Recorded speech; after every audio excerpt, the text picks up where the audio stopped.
동방에서 박사들이 별을 보고 유대인의 왕으로 나신 이를 찾으러 그 별들을 따라서 이동합니다. 그죠? 별을 따라서 이동할 때 예루살렘 근처에 와가지고는, 이스라엘 땅에 와가지고는 별이 어떻게 됐을까요? 멈췄어요? 그게 이제 초등학교 유초등부에서 하는 거고 별이 멈췄다. 예, 예. 별이 사라졌어요. 별이 갑자기 없어졌어요. 어떻게 알아요, 우리가 별이 없어진 걸? 예. 원래는 이 별이 지금 예수님이 어디서 태어나셨어요? 베들레헴에서 태어나셨잖아요. 그럼 베들레헴으로 이렇게 안내를 해야 되잖아요, 별이. 근데 별이 베들레헴으로 안내를 하지 않고 어디로, 지금 이 사람 동방 박사가 어디로 갔어요? 예루살렘으로 갔어요. 왜 글로 갔을까요? 예, 별이 없어져 버렸어요, 중간에. 그걸 우리가 어떻게 알 수 있냐면, 그 구절을 잠깐 보실래요? 박사들이 왕의 말을 듣고 갈새 동방에서 보던 그 별이 어떻게요? 문득 앞서 인도하여 가다가 악이 있는 곳 위에 머물러 서 있는지라. 별이 없어졌다가요, 이제 그 유대인의 왕이 어디서 태어나냐라는 헤롯의 질문에 대제사장과 서기관들이 그리스도가 어디서 나겠느냐라는 그 질문에 유대 베들레헴이에요, 이렇게 대답했단 말입니다. 그러니까 그 베들레헴이라는 것을 들은 그 박사들이 어디로 가요? 베들레헴으로 가게 되죠. 헤롯이 베들레헴이래, 베들레헴으로 가, 이렇게 얘기하죠. 그래서 베들레헴에 가서 아기를 찾으면 나도 좀 갈 수 있도록 나한테도 좀 알려줘, 이렇게 헤롯이 얘기했잖아요. 그죠? 그 얘기를 듣고 동방 박사들이 어떻게 했어요? 이제 베들레헴으로 가는 거예요. 가려고 했는데 갑자기 또 뭐가 나타난 거예요. 문득 뭐가 나타났어요? 그 별이 문득 앞서 인도하여 가다가. 그러니까 이스라엘 땅 근처에 왔을 때는 별이 갑자기 사라졌다가요, 다시 베들레헴으로 가려고 하니까 어떻게 된 거예요? 별이 문득 또 나타난 거예요. 별이 사라졌기 때문에 이 동방 박사들은 당연히 왕이 나면 어디서 나야 될까요? 그 시골 구석 베들레헴에서 난다고 생각했을까요? 아니겠죠. 어디서 난다고 생각했을 거예요, 당연히. 예루살렘. 예. 예루살렘이 왕이 살던 곳이니까 당연히 예루살렘에서 왕이 났겠지 하고 예루살렘으로 간 겁니다. 그리고 거기 가서 누굴 만난 거예요? 헤롯을 만난 거죠. 그리고 헤롯을 만났을 때 가서 유대인의 왕으로 나신 이가 어디 있느냐라고 이제 물어본 거죠. 예, 물어본 거예요. 그러고 나서 그 유대인의 왕이 누구이냐라는 그 질문에 사람들이 반응을 하는데 어떻게 반응했습니까? 우리가 별 보고 왔다. 별 보고 왔는데 사람들은 소동했죠. 유대인 왕이 났다고? 막 이러면서 소동을 했습니다. 여러분, 우리가 여기서 이제 몇 가지를 생각해 봐야 되는데요. 동방 박사들은 별을 보고 왔는데 별이 어디서 떠올랐다고요? 동방에서. 그럼 동쪽에 떴을까요? 서쪽에 떴을까요? 동방에서 어느 쪽으로 이동했어요? 이 사람들이 서쪽으로 이동했죠. 그럼 별은 이 사람들 볼 때 동방에서 떠오르긴 했으나 볼 때 어느 쪽에 있었어요? 서쪽에 있었어요. 동방에서 왔으니까 동쪽에서 떠서, 그러니까 서쪽으로 별이 이 사람들을 어디로 인도했어요? 서쪽으로. 근데 그 별을 보고 왔다라고 얘기했잖아요. 어제 잠깐 제가 말씀드렸는데 이게 뭐 제가 잠깐 초자연적인 현상이다, 아니면 뭐 그런 아주 신비한 거다, 아니면 마음의 현상이었다, 이렇게 얘기를 하는데 역사가들이 이걸 알아내려고 참 많이 애를 썼어요. 그런데 뭐 사실은 확인되는 바는 없죠. 그죠? BC 27년도 5월에 이런 얘기도 있어요. 목성과 토성이 있는데, 이 목성은 주피터, 이 왕을 상징하는 건데, 그리고 토성은 이제 물고기를 상징한데, 이게 이렇게 만난 때가 있었대요. 근데 이 토성은 팔레스타인을 상징한다고 그러더라고요. 팔레스타인, 그러니까 이스라엘 땅을 상징하는 거죠. 그러니까 그 목성과 토성이 연합하는 때가 있었는데 바로 그때 그거 아니었냐? 라고 이렇게 학자들이 얘기하는 사람들이 있는가 하면, 동방에서 이게 떠올랐다 그랬잖아요. 그래서 동방에서 떠올라서 서쪽으로 이동한 거잖아요. 그러니까 이게 중국과 한국에서 온 거 아니야? 이렇게 가지고 중국과 한국을 뒤졌어요. 그랬더니 거기에도 BC 5년경에 이런 비슷한 현상이 있었다 그러더라고요. 근데 뭐 확실한 건 아니죠. 어떤 사람들은 이렇게 이제 그러니까 자연 현상을 통해서, 이런 자연 현상을 통해서 알려준 거다라고 얘기하는가 하면, 어떤 사람들은 그런 자연 현상이 아니라 초자연적인 현상, 기적적인 현상이 일어나서 그랬을 거야라고 얘기하는 사람도 있고, 또 어떤 사람들은 이렇게 얘기하는 사람도 있어요. 어제 마음의 현상이라고 얘기한 것도 있다고 했죠. 그거 말씀드렸죠. 근데 어떤 사람들은 이 성경에서 보면 이 천사들을 사실은 별로 표현하는 때가 많이 있어요. 그러니까 지금 어때요? 그 마리아에게 누가 나타났어요? 천사가 나타나서 고지해주죠. 요셉한테 누가 나타났어요? 천사가 나타나서 마리아가 동정녀로서 잉태한 것도 천사가 알려줬죠. 그리고 나중에 애굽으로 도망가라고 얘기한 것도 누구예요? 천사.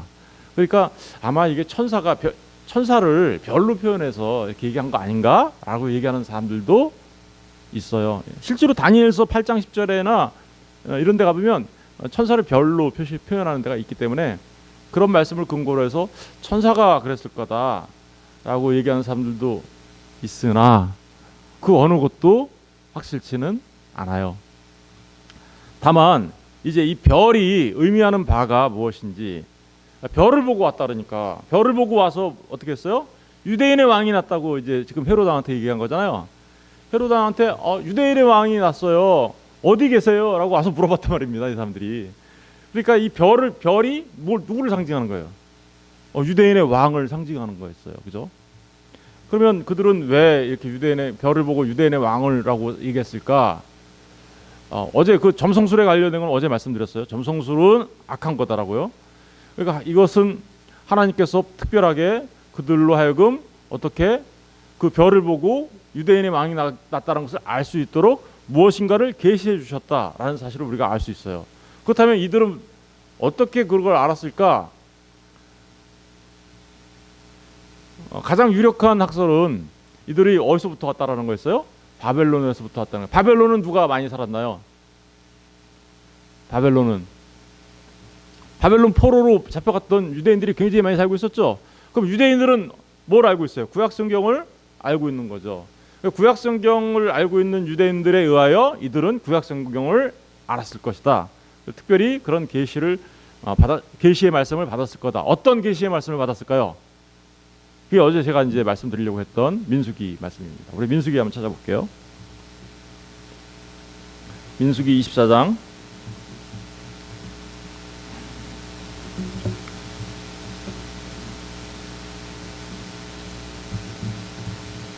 민수기 24장을 보기 전에 먼저 민수기 22장을 잠깐 볼게요. 보고 넘어갈게요. 22장 1절.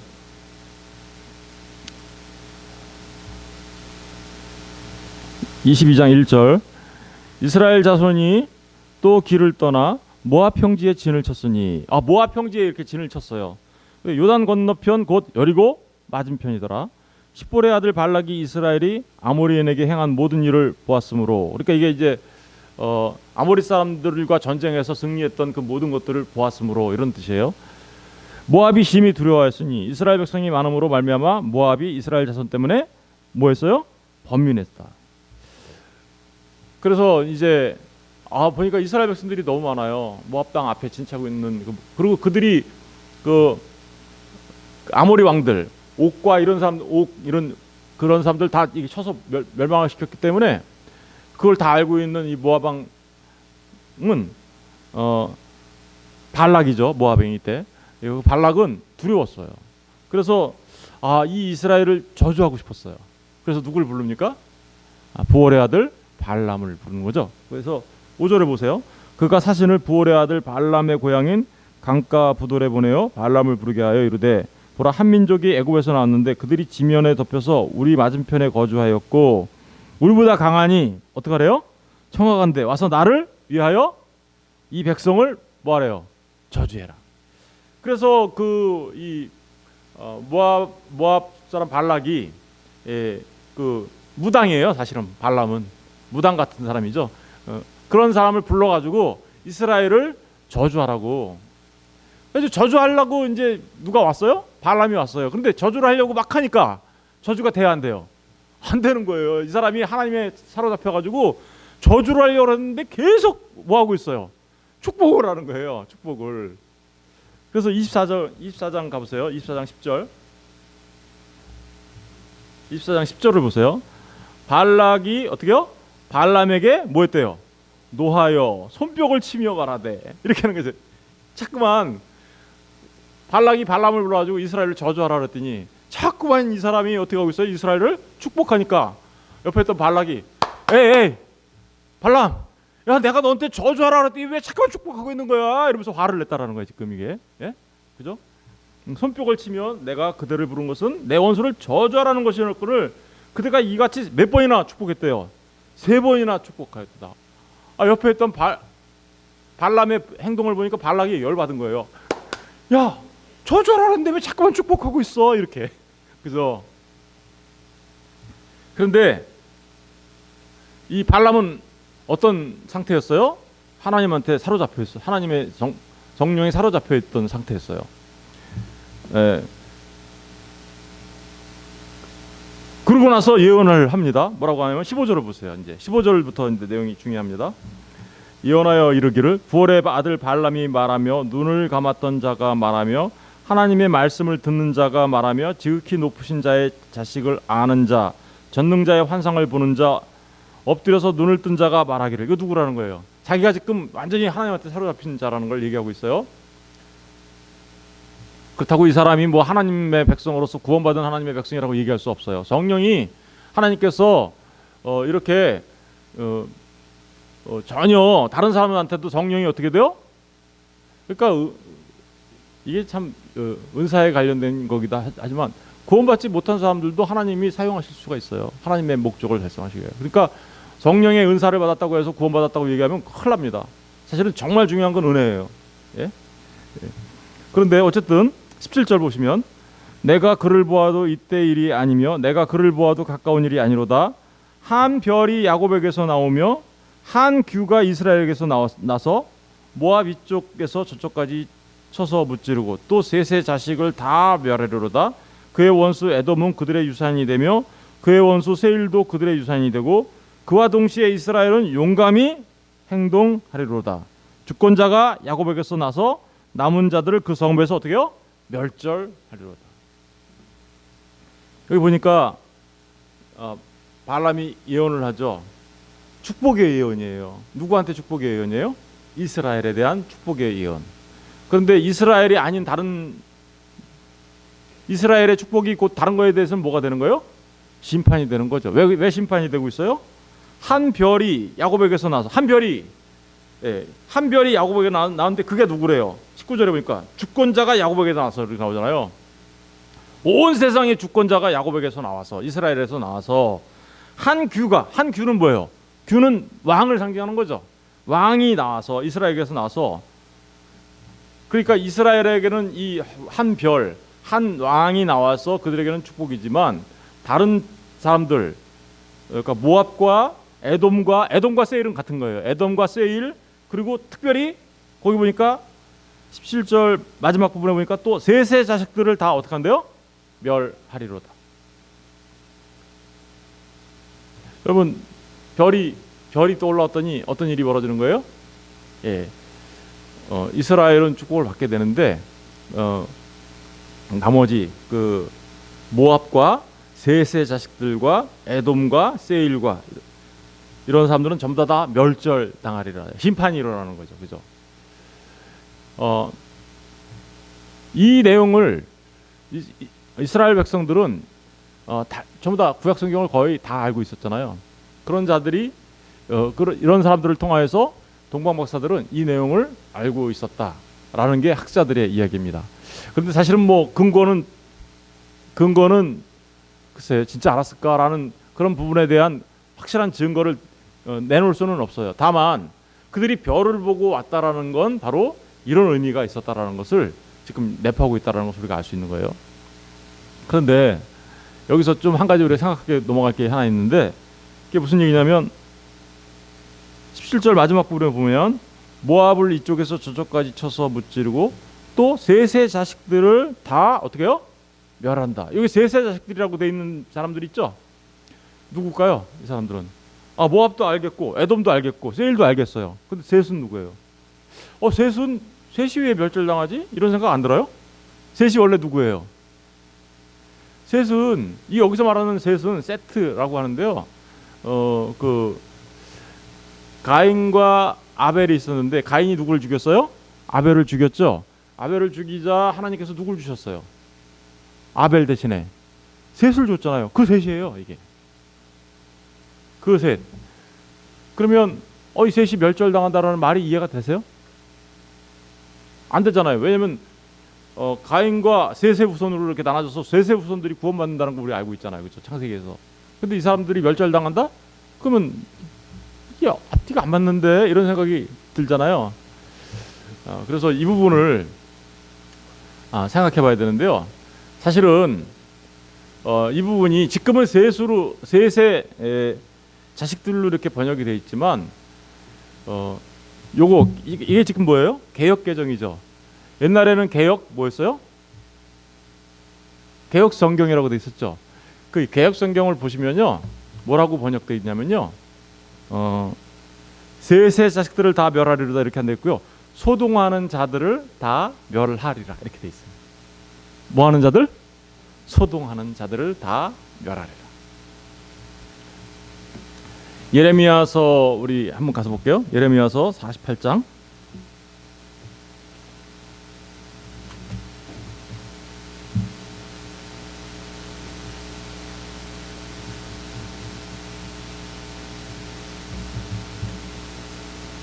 (48장) 45절 48장 45절을 보시면 도망하는 자들이 기진하여 헤스본 그늘 아래서 서니 이는 불이 헤스본에서 나며 불길이 시온 가운데서 모압의 살적과 떠드는 자들의 정수리를 어떻게요? 사름이로다. 여기 보니까 모압의 살적과 떠드는 자들의 정수리를, 심판이죠. 모압이여 내게 화 있도다. 그모스의 백성이 망하였도다. 이러면서 심판에 관해 얘기하고 있죠. 그런데 누구의 정수리를 사른대요? 떠드는 자들의, 이게 뭐예요? 떠드는 자들이 뭐예요? 소동하는 자들이죠. 이 똑같은 말이에요. 아까 그 셋 무슨 얘기인지 아시겠어요? 그러니까 누가 심판당하는 거예요? 소동하고 떠드는 자들이 어떻게요? 심판을 당할, 그 정수리가 사름을 당한다라는, 심판을 당할 거다. 모압의 심판과 같이. 그러니까 아까 한 별이 나오고 한 규가 나와서 모압을 심판하고 에돔과 세일을 심판하고 셋을 심판하는데 그 셋이 누구냐면 소동하는 자, 떠드는 자들, 이런 자들이라는 거예요. 마태복음으로 다시 돌아가 볼게요. 이제 마태복음 2장 2절 유대인의 왕으로 나신 이가 어디 계시냐? 우리가 동방에서 그의 별을 보고 그에게 경배하러 왔노라 하니 헤롯 왕과 온 예루살렘이 듣고 어떻게 했어요? 소동한지라. 똑같은 말이 써 있죠? 여러분, 그러니까 아까 민수기에 써 있던 한 별이 나오고 한 규가 나와서 누구를 심판해요? 모압을 심판하고 에돔과 세일을 심판하고 소동하는 자들을 심판할 거야. 그러니까 지금 별이 왜 이스라엘 근처에 와서 잠깐 사라졌고, 그리고 이 동방 박사들은 바로 베들레헴으로 간 게 아니라 왜 예루살렘으로 갔냐면, 하나님이 이 동방 박사를 통하여서 누구에게 심판을 경고하러 간 거예요. 거기 누가 있었어요? 거기에 유대인의 왕으로 나신 분이 어디 있습니까? 라면서 소동한 자들은 누구예요? 첫 번째로 세상 권력을 쥔 누구예요? 헤롯 왕. 또 헤롯 왕과 같이 있었던 자들이 누구예요? 대제사장과 서기관들. 여러분, 그들이 바로 소동하는 자들이고 떠드는 자들이에요. 그러니까 하나님께서 동방에서 떠오른 그 별을 보고 서쪽으로 이동하던 자들이 예루살렘 근처에 왔을 때는 별이 갑자기 사라져서 이 동방 박사가 베들레헴으로 곧장 가지 않고 누구한테 가게, 헤롯 왕한테 가게 하신 것은 하나님의 뜻이 그 안에 있는 거죠. 하나님의 섭리가 있는 거예요. 뭐를 알려주시려고요? 너희 세상 권력자들은 진짜 왕에 의하여 멸망당하는 거야. 그죠? 그런 얘기를 하고 있는 거예요. 다시 말하면 이들은 심판받을 것이다. 세상의 힘과 세상의 권력과 세상의 그 모든 그런 것들은 이 별에 의하여 어떻게요? 지금 이 별이 누구예요? 한규 왕이신 주권자 되신 그분에 의하여 너희들은 심판을 당하게 될 거야. 라는 것을 선포하고 그들에게 알리기 위하여 별이 가다가요 갑자기 예루살렘 근처에 가가지고는 사라진 거예요. 그러니까 이 동방 박사들은 다 어디로 간 거예요? 당연히 그들의 생각대로 왕? 베들레헴은 그들은 생각지도 못했겠죠, 그죠? 그러니까 이스라엘에서 가장 큰 도시가 어디야? 왕이 있는 곳이 어디야? 예루살렘이잖아. 그럼 예루살렘으로 가야지. 그래서 예루살렘으로 간 거예요. 잘 생각해 보세요. 저 여러분이 어떤 사람인가? 소동하는 자예요? 예. 별이 떠올라서 유대인의 왕이 났다고 얘기했더니 무슨 얘기야? 뭐 이러면서 소동하는 자, 그 소동했다는 얘기는 무슨 얘기예요? 내가 왕인데 감히 누가 왕이라고 얘기하는 그런 거잖아요, 그죠? 내가 왕인데 그런 사람들이 심판을 당할 거다라는 것을 이 동방 박사가 예루살렘으로 곧장 가게 된 별이 안 보이고 잠시 동안 별이 안 보이고 곧장 가게 된 중요한 이유입니다. 여러분 이러한 내용들을 안다면 우리가 세상의 권력을 추구하고 세상의 명예를 추구하고 그러자 그렇게 살다가 주님이 오신다 그러니까 아유 좀 늦게 오세요라고 하는 사람들 있죠. 내가 이제 살만한데 내가 이제 좀 이렇게 권력도 잡고 명예도 잡고 돈도 있고 이렇게 살만한데 벌써 오신다라는 거예요. 왜 예수님 이렇게 소동하면 그 사람 뭐 하는 사람이에요? 헤롯과 다를 바 없는 사람이에요. 예수 믿는다고 하면서 그런 사람들 많단 말입니다. 예? 예수님 좀 늦게 오세요. 내가 이제 살만하거든요. 우리가 좀 고난을 당하고 역경에 처하고 좀 어려울 때는 주님 빨리 오세요 이렇게 고백하다가도 형편이 좀 나아지고 좀 이렇게 좀 좋아지면 아유 내가 좀 주님 좀 천천히 오셔도 돼요. 이렇게 벌써 왔어요? 이렇게 하고 소동하면 그게 뭐예요? 헤롯과 다를 바 없는 거죠. 그런 부분들을 우리가 생각해 봐야 하는 것이죠. 그런데 이 별이 멈춘 이유는 그뿐만이 아니죠. 별이 멈춘 바람에 또 무슨 사건이 터졌어요? 별이 멈춰서 예루살렘으로 가고 그래서 헤롯이 알게 되고 이 내용들을 그죠? 헤롯이 알게 되니까 헤롯이 이제 우리 살펴보겠지만 그래서 그 왕을 죽이려고 하죠. 그 죽이려고 하는 바람에 무슨 일이 벌어진 거예요? 2살 이하의 아이들이 전부 다 죽었죠. 2살 이하의 아이들이 전부 다 죽게 된 일도 뭐 때문에 생긴 거예요, 사실은.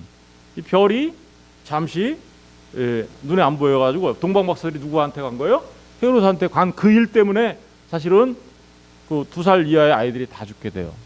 그럼 왜 2살 이하의 아이들이 다 죽게 되었을까요? 거기에도 놀라운 비밀이 숨겨져 있죠. 그 놀라운 비밀이 숨겨져 있는 그 말이 15절에 있는 말이에요. 이제 우리 살펴볼 텐데요. 헤롯이 죽기까지 거기 있었으니 이는 주께서 선지자를 통하여 말씀하신 바 애굽으로부터 내 아들을 어떻게요? 불렀다. 이 말씀을 어떻게요? 이루시기 위하여. 이 말씀 그죠? 이 말씀이 사실은 어디에 기록되어 있는 거예요? 호세아서 11장 1절 말씀에 예언되어 있는 거예요. 근데 이 말씀이 이루어지려면 어떻게 돼요? 주님이 애굽으로 피신을 하셔야 되는 거예요. 예. 그러니까 이 동방 박사가 헤롯한테 감으로 인하여 어떻게 돼요? 이 일이 일어나게 된 거죠. 근데 여기에도 놀라운 비밀이 숨겨져 있습니다. 이 안에 애굽에서 올라온다라는 그 얘기.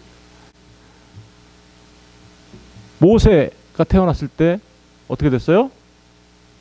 모세 태어날 때 어떻게 됐어요? 바로가 어떻게 했어요? 바로가 모세 태어났을 때 아이들을 어떻게 해요? 모세가 어떤 사람이었어요? 누구를 구원해내는 사람이었어요? 예, 이스라엘을 구원해내는 구원자의 역할을 했죠. 그래서 모세 안에서 이스라엘이 전부 다 홍해를 건너 출애굽을 하게 되죠. 그러면 지금 주님이 애굽에서 이렇게 왔다라는 그 내용이 뭘 말하는 거예요? 이 부분이 바로 모세와 같은 분이야. 근데 이분을 통해서 진정한 출애굽이 일어나게 될 거야. 이분을 통해서만 모든 사람들이 홍해를 건너게 될 거고, 이분을 통해서만 이 세상, 애굽과 같은 이 세상에서 멸망받아야 될 이 세상에서 이분을 통해서만 구원이 일어나게 되는 거야. 이분이 진짜 왕이야. 이런 내용이 사실은 그 별이라는 말 안에서 나타나는 거예요. 실제로 그런가요? 우리 한번 말씀 확인해 볼게요. 베드로후서 1장 19절을 보세요.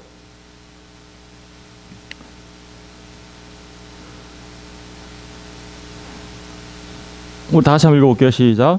또 우리에게는 더 확실한 예언이 있어 어두운 데를 비추는 등불과 같으니 날이 새어 샛별이 너희 마음에 떠오르기까지 너희가 이것을 주의하는 것이 옳으니라. 여기 보니까 또 우리에게 더 확실한 예언이 있어 어두운 데를 비추는 등불과 같으니 날이 새어 샛별이 너희 마음에 떠오르기. 이 샛별이 누구를 말하는 걸까요?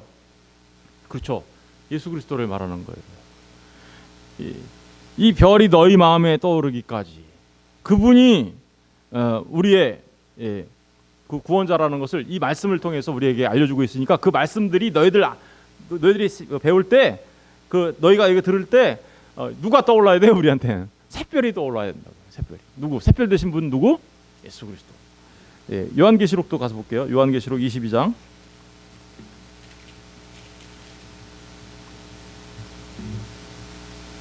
요한계시록 22장 16절을 볼게요. 16절 다 같이 한번 읽어볼게요. 시작. 나 예수는 교회를 위하여 내 사자를 보내어 이것들을 너희에게 증언하게 하였노라. 나는 다윗의 뿌리요 자손이니 곧 광명한 새벽별이라 하시더라. 여기 광명한 새벽별, 그죠? 주님이 바로 아까 그 별이 누구를 상징하는 거였어요? 그러니까 우리 주님을 상징하는 거였고요. 주님이 오시면 어떤 사람들은 구원을 받는 일이 일어나지만 어떤 사람들은 그래서 어떻게 돼요? 심판을 당하는 일이 있게 되는 거예요. 심판당하는 사람들은 어떤 사람들이에요? 소동하는 자, 떠드는 자. 그런데 어떤 사람들은 어때요? 어떤 사람들은 정말 그 아브라함의 축복을 받은 아브라함의 후손으로서 주님이 별이 오셨다고 하면 어때요? 그들은 주님이 유대인의 왕으로 오신 그분을 알아보고 우리의 왕으로 오신 그 주권자를 알아보는 사람들이 있다라는 거죠. 그들이 정말 복받은 자들이에요. 아까 발람이 저주하죠. 저주하죠. 여러분, 세상의 무당이 아무리 저주하고 세상에 어떤 그들이 저와 여러분을 저주해도 하나님이 우리를 축복하시면 그냥 축복받는 거예요. 하나님이 저와 여러분을 하나님의 아브라함의 후손으로 이렇게 축복된 백성으로 부른 한 절대로 우리에게는 그런 저주가 임하지 않습니다. 왜요? 우리의 왕이신 별로 오신 그분 때문에 그런 것이죠. 주님을 아는 게 복이고요. 주님을 모르는 게 저주예요. 그래서 주님을 알면 주님 성령을 받으면 주님을 다 누구라고 얘기해요? 주님이라고 얘기한다고 그렇게 돼 있어요. 그런데 모르면 고린도전서 12장에 가서 보면 뭐라 그래요? 예수를 저주받을 자라고 얘기하죠. 거꾸로. 그 저주받을 자라는 게 뭐예요? 이런 말이에요. 한국말로 좀 속된 말로 얘기하면 재수 없어. 이런 말 하는 거예요. 예수 얘기하면 재수 없어. 이렇게. 그걸 예수를 저주하는 거라고 얘기하는 거거든요. 그런 사람들을 뭐라는 거예요? 예수 얘기했더니 별이 왔어요. 유대 왕이시고 우리의 주권자세요. 이렇게 얘기했더니 소동하면서 재수 없어. 이렇게 얘기하면 그 사람이 뭐 한 거예요? 그 사람이 저주받은 거예요. 정말 복받은 사람들은 어떤 사람들이냐? 그 예수님을 정말 왕으로 아는 자들입니다. 기도하겠습니다.